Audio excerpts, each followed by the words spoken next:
अब एक और ज्योमेट्रिक शेप देखते हैं, टेट्राहेड्रॉन। और टेट्राहेड्रॉन का वॉल्यूम जो है वो स्केलर ट्रिपल प्रोडक्ट के टर्म्स में क्या होता है ना, उसको देखेंगे। तो टेट्राहेड्रॉन क्या हुआ है, बेसिकली पिरामिड का शेप, ठीक। और पिरामिड का शेप यदि अपन बनाएं तो कुछ इस टाइप का बन जाएगा, है ना। बनाते हैं जरा। ये जैसे पिरामिड का बेस हो गया, है ना, ट्रायंगुलर बेस। और ये इस तरह से आप देख रहे हैं, है ना, पिरामिड कुछ इस टाइप का दिखेगा। ए बी सी, ये तो इसका बेस हो गया। और इसका टॉप मोस्ट पॉइंट जो है वो क्या है, डी। इसमें ए बी वाली लाइन जो है इसको मैं डैश करके बना देता हूँ, है ना, क्योंकि पीछे है, पीछे की साइड है जो दिख नहीं रही है। ए बी वाली साइड जो है ये डॉटेड बना देते हैं पर, ठीक। तो टेट्राहेड्रॉन का जो वॉल्यूम है ना, वॉल्यूम क्या होता है, 1/3 एरिया ऑफ बेस, है ना। बेस जो है वो क्या हो गया, ये ट्रायंगल एबीसी हो गया। अच्छा, टेट्राहेड्रॉन के, है ना, तो चारों साइड्स ही एक्चुअली ट्रायंगल ही है, चार ही साइड्स हैं इसकी, है ना। एक ये साइड, एक ये साइड, पीछे वाली साइड और एक नीचे वाली साइड। तो बेस आप चाहे तो ए डी बी को भी मान सकते हैं। और उस वाले केस में सी जो है वो क्या हो जाएगा, टॉप हो जाएगा पिरामिड का, है ना। देखने का तरीका है। यदि इस तरह का शेप यदि आपके पास में किसी ऑब्जेक्ट के रूप में होता तो उस शेप को, है ना, टेबल पे आप किसी भी तरह से बिठा सकते थे। तो इसका वॉल्यूम जो है वो क्या होता है, area of base into height. और हाइट क्या हो गई, है ना, ये पॉइंट डी की हाइट, कहाँ से, बेस से, है ना, ये हाइट।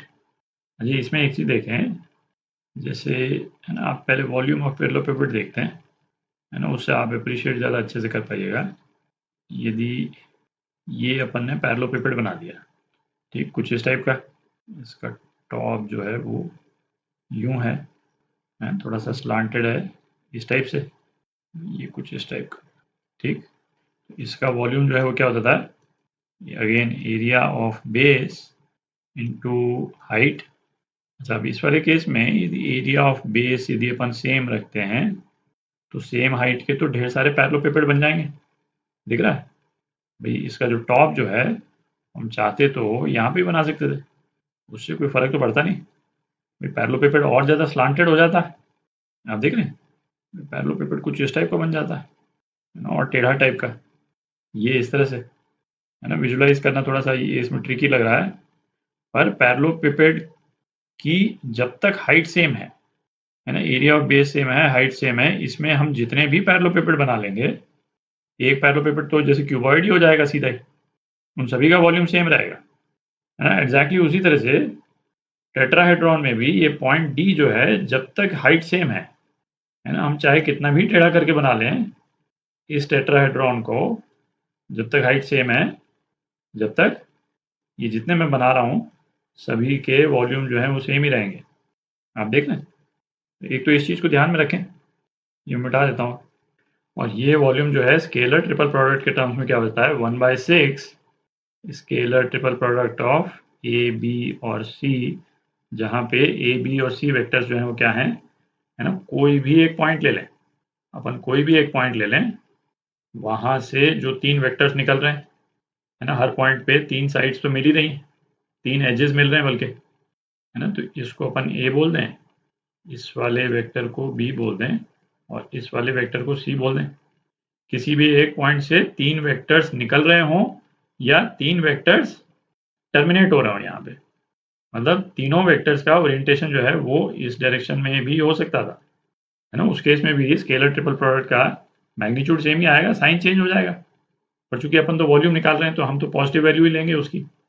तो यहाँ पे जैसे पॉइंट सी से निकलने वाले या इस पे टर्मिनेट करने वाले अपन ने 3 वेक्टर्स देखे, अपन कोई दूसरा पॉइंट भी ले सकते थे, ठीक है। ऐसा जरूरी नहीं कोई एक स्पेसिफिक पॉइंट या पॉइंट डी को ही लेना है, पॉइंट डी को भी ले सकते हैं।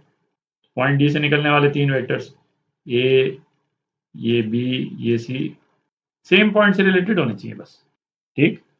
तो ये टेट्राहेड्रॉन के वॉल्यूम का रिजल्ट है ना, इसको ध्यान में रखें। जब स्केलर ट्रिपल प्रोडक्ट का, है ना, एक और एस्पेक्ट देख लेते हैं। ये एस्पेक्ट देखते हैं स्केलर ट्रिपल प्रोडक्ट का।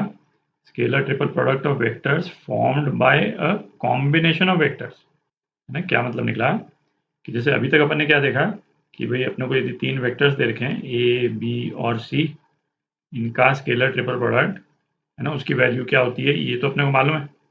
है ना, एक डिटर्मिनेंट रहता है जहाँ पे ए के कोएफिशिएंट्स, बी के कोएफिशिएंट्स, सी के कोएफिशिएंट्स, है ना, ये करके डिटर्मिनेंट की जो वैल्यू है वो स्केलर ट्रिपल प्रोडक्ट की वैल्यू है। और यदि इसकी जगह पे हमको 3 वेक्टर्स दे रखे हों u, v और w, जहाँ पे u, v और w a, b और c के टर्म्स में डिफाइंड है ना, मतलब क्या कि u जो है वो क्या है ना, x1a plus y1b plus z1c, v क्या है x2a, मतलब a, b और c के कॉम्बिनेशन है, y2b प्लस z2c, और w क्या है z3c।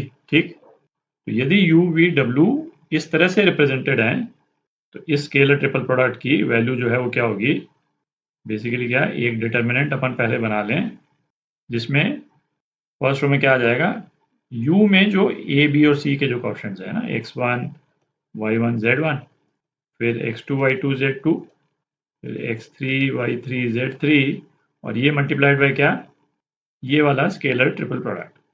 ठीक, तो यदि अपने पास में ए, बी, सी वेक्टर्स अलग से नहीं भी दे रखे हों, है ना, इसकी कोई वैल्यू यदि अपने मालूम हो, इस स्केलर ट्रिपल प्रोडक्ट की वैल्यू सपोज 6 है और u, v, w जो है वो इस वाले टर्म्स में दे रखे हैं, तो इसकी वैल्यू जो भी है ना, इसकी वैल्यू निकाल करके उसको हम 6 से मल्टीप्लाई कर दें तो वो अपना आंसर। ठीक, ये क्वेश्चन करते हैं इस पे, तो क्वेश्चन करते हैं, let vectors a, b and c represent 3 coterminous edges of a parallelepiped of volume v, मतलब वॉल्यूम v जो है वो क्या है ना, scalar triple product a, b और c, है ना, यही है। Then the volume of the parallelepiped whose coterminous edges, है ना, इस वाले केस में भी देखें, है ना, बिल्कुल क्लियरली लिखता है, पैरेललोपिपेड के केस में भी ये तीनों वेक्टर्स जो हैं वो एक सिंगल पॉइंट से या तो ओरिजिनेट होने चाहिए या वहाँ टर्मिनेट होने चाहिए। ये कोटर्मिनस मतलब वहाँ पे टर्मिनेट करने की बात कर रहा है। ठीक, तो दूसरा parallelepiped whose coterminous edges are represented by ये 3 वेक्टर्स ए, बी और सी के टर्म्स में, तो उसका वॉल्यूम निकालना है अपने को, इसको v1 बोल देते हैं। तो v2 जो है वो बेसिकली क्या है, इनका स्केलर ट्रिपल प्रोडक्ट है ना, b प्लस सी और a plus 2b plus 3c।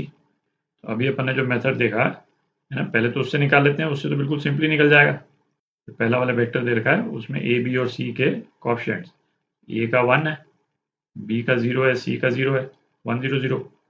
Second row में ये वाला वेक्टर, इसका क्या हो गया 0 1 और 1, और तीसरे रो में 1 2 और 3, और ये मल्टीप्लाइड बाय ए, बी और सी का स्केलर ट्रिपल प्रोडक्ट जो कि ये v1 के बराबर है, यहाँ पे जो v दे रखा है बेसिकली, तो ये क्या हो गया, इसकी वैल्यू क्या हो गई 3 - 2 1, है ना, तो बेसिकली यही आ गया a b c is equal to v, है ना, जो अपन ने यहाँ v लिखा हुआ है।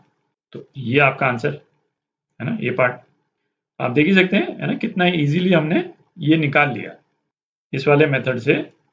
हालांकि आप चाहें तो इसका स्केलर ट्रिपल प्रोडक्ट यदि आप लिखेंगे तो ए बी सी वैसे भी आ जाता है ना, इस केस में तो इजीली आ जाएगा क्योंकि ये वेक्टर्स बहुत ज़्यादा कॉम्प्लिकेटेड है नहीं, है ना। इसमें चलिए करते हैं इसको भी, है ना, ए डॉट, है ना, लॉन्ग मेथड से कर रहे हैं अपन, बी प्लस सी और cross a plus 2b plus 3c, है ना, इसको भी यदि आप ब्रैकेट खोलेंगे ना तो ए बी सी आ जाएगा।